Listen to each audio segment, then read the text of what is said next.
Hai, nama saya Iqbal. Pada video ini kita akan membuat program dengan Java. Program yang akan kita buat yaitu program bangun datar. Di sini kita lihat codingnya dari decoding ya. Nah, di sini kita menggunakan tools IntelliJ. Ya, ini kita sudah masuk di akun saya. Kita lihat profilnya. Di sini profil saya ya, Muhammad Iqbal Hunta. Kemudian kita buka kelasnya. Di sini ada memulai pemrograman dengan Java. Kita klik. Nah, ini sudah ada di akhir materinya program bangun datar. Di sini ada 3 bangun datar. Yang pertama itu ada persegi panjang, ada lingkaran juga, ada segitiga siku juga. Kemudian untuk terakhir kelas mainnya. Nah, nanti hasilnya akan jadi seperti ini ya teman-teman.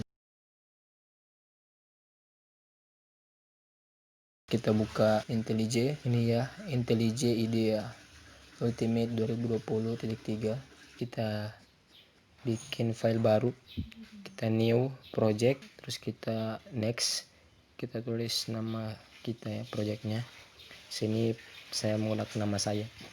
Kemudian finish ya, kita bikin di new window atau window baru. Di sini ya sudah jadi ya projectnya Iqbal. Kemudian kita klik di SRC, kita bikin new package ya, kita bikin package-nya lebih dulu. Nah, package ini fungsinya buat penempatan atau penamaan kelas agar lebih terstruktur atau modular. Ya, di sini kita langsung tulis package-nya com.iqbal.java fundamental bangun datar ya. Kemudian kita enter.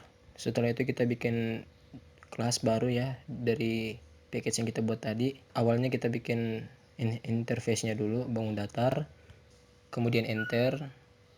Nah, di sini sudah ada package com.iqbal.java fundamental bangun datar, kemudian public interface bangun datar. Nah, di sini kita menggunakan interface. Interface ini sangat mirip dengan kelas, tapi tanpa atribut kelas dan metode yang dideklarasikan tanpa isi. Jadi, deklarasi metode pada interface ini kita implementasikan pada 3 bangun datar nanti. Nah, metode dan field di interface akan selalu bersifat public. Jadi, teman-teman dapat lihat di sini ada public interface bangun datar, buka kurawal, public double. Di sini kita menggunakan double karena dapat digunakan untuk menampung angka desimal untuk hasil bangun datar kita nanti.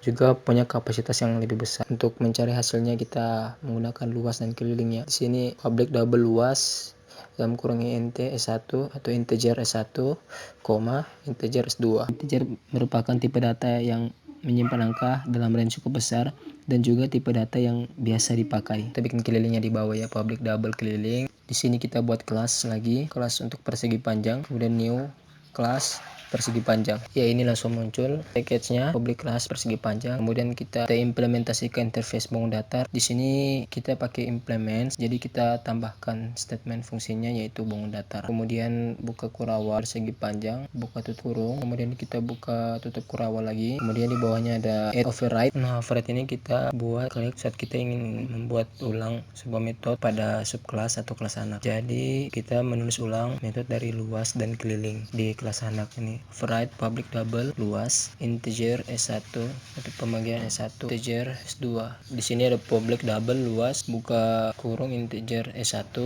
integer S2 untuk inputnya. Kemudian buka kurawal return dalam kurung S1 kali S2 titik koma. Kemudian tutup kurawal add override lagi public double keliling. Ini untuk kelilingnya nanti dalam kurung integer S1, integer S2 tutup kurung buka kurawal return buka kurung 2 kali dalam kurung S1 kali S2 tutup kurung titik koma. Selanjutnya kita buat kelas baru lagi segitiga siku. Ya, ini langsung muncul public kelas segitiga siku. Kita buat yang hampir sama seperti persegi panjang. Ada buka kurawal segitiga siku, buka tutup kurung, kemudian buka tutup kurawal coding awalnya. Kemudian ada add override hampir sama seperti persegi panjang, ada public double luas int 1, int S2 tutup kurung buka kurawal. Di sini return dalam kurung 0,5 kali S2 sesuai rumus segitiga siku. Tutup kurawal, kemudian ada add override yang untuk kelilingnya hampir sama. Untuk returnnya kita ikut rumus keliling segitiga siku, buka kurung S1 tambah S2 tambah math SQRT. Pertama kita klik math untuk kelasnya, kemudian titik skrt. Ya, jadi skrt ini adalah fungsinya, yaitu fungsi perhitungan akar kuadrat. Selanjutnya kita buat kelas lingkarannya. Kita klik package, kemudian new kelas. Kita tulis kelasnya lingkaran. Kemudian muncul seperti kelas segitiga siku tadi. Sini ada public kelas lingkaran. Untuk codingnya kita buat hampir sama. Implement bangun datar kurawal private double p sama dengan 3.1415. Nah, di sini kita menggunakan private class dalam rumus lingkaran menggunakan pi dan tidak berlaku pada rumus segitiga siku dan persegi panjang. Makanya kita menggunakan private class. Kita ketik lingkaran, buka tutup kurung, kemudian buka tutup kurawal untuk pembuka kelasnya. Untuk codingnya juga hampir sama seperti pada kelas-kelas add overriding, public double luas, int s1, int s2 dalam kurung. Kemudian kita buka kurawal, return 0, titik koma. Iya, di sini jadi untuk implementnya masih sama bangun datar karena untuk rumusnya sudah beda tapi kelasnya masih dalam bangun datar. Jadi untuk codingnya hampir sama seperti tadi, tapi untuk returnnya kita berikan nilai 0, titik koma. Pada public double luas sama seperti di keliling ya, dalam kurung int r untuk rumusnya, kemudian buka kurawal, return dalam kurung pi kali r tutup kurung, titik koma. Kemudian sama pada kelilingnya juga, kurung int r buka kurawal, return dalam kurung 2 kali pi kali r untuk rumus keliling. Terakhir kita buat kelas mainnya untuk menjalankan program. Pada kelas ini kita instansiasi kelas setiap bangun datar, persegi panjang, segitiga siku, dan lingkaran. Kita buat kelasnya new, kemudian ketik main. Nah, ada tampilannya public kelas main, di bawahnya public static void main dalam kurung string, kemudian rrgs, dan ini untuk kamusnya persegi panjang spasi o persegi titik koma, kemudian di bawahnya segitiga siku spasi o segitiga titik koma, lingkaran spasi o lingkaran titik koma, integernya s1, s2, s dan r, int-nya s1, s2, r. Nah, ini untuk memudahkan kita dalam pemanggilan bangun datarnya. O persegi sama dengan new persegi panjang, di bawahnya o segitiga sama dengan new segitiga siku, o lingkaran sama dengan new lingkaran. Kemudian kita tutup kurawal. Pada coding package di bawahnya kita ketik import java.util.scanner, koma. Kemudian kita tambahkan lagi di bawah public class main ada private static char, pilihan titik koma, enter private static scanner sama dengan new scanner dalam kurung system titik in titik koma.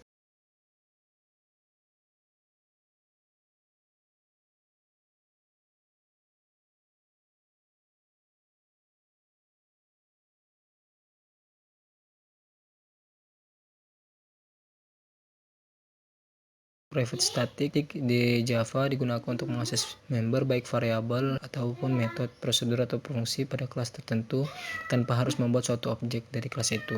Kemudian char untuk tipe data, pilihan, titik koma, kemudian di bawahnya private static scanner untuk inputannya, kemudian ketik scanner lagi sama dengan new scanner. Di sini kita membuat variabel baru dengan tipe data kelas scanner, kemudian membuat instance dari kelas tersebut. Kemudian ada sistem titik in untuk pemanggilan inputnya, untuk mengambil input, titik koma, terus ada public static void yang tadi sudah kita ketik, ada persegi panjang persegi titik koma dan seterusnya. Kemudian kita tambahkan coding setelah dari public static void main string, yaitu o persegi o segitiga o lingkaran kita ketik tadi. Di bawah penutup kurawalnya kita enter, kita ketik private static void main menu. Di sini saya sudah jelaskan tadi private staticnya. Kemudian kita tambahkan void yang berarti metode ini tidak mengembalikan nilai. Untuk pilihan menunya kita sistem titik out titik print ln seperti yang di coding ini. Kemudian titik koma, kita buat lagi sistem out print ln, hitung luas dan keliling, kita tutup. Kemudian sistem out print in, buka kutip 1 titik persegi panjang dan codingnya bersama. Kedua segitiga siku, kemudian lingkaran, kemudian yang terakhir sistem out titik print. Dari sini sistem titik out titik print dalam kurung tanda kutip, masukkan menu titik koma, di bawahnya pilihan sama dengan scanner titik next, buka tutup kurung, char add dalam kurung 0 titik koma. Kemudian kita run, programnya sudah jadi. Kita coba masukkan, kita pilih 1 persegi panjang, kemudian kita masukkan panjang persegi 2 dan masukkan luas persegi titik koma.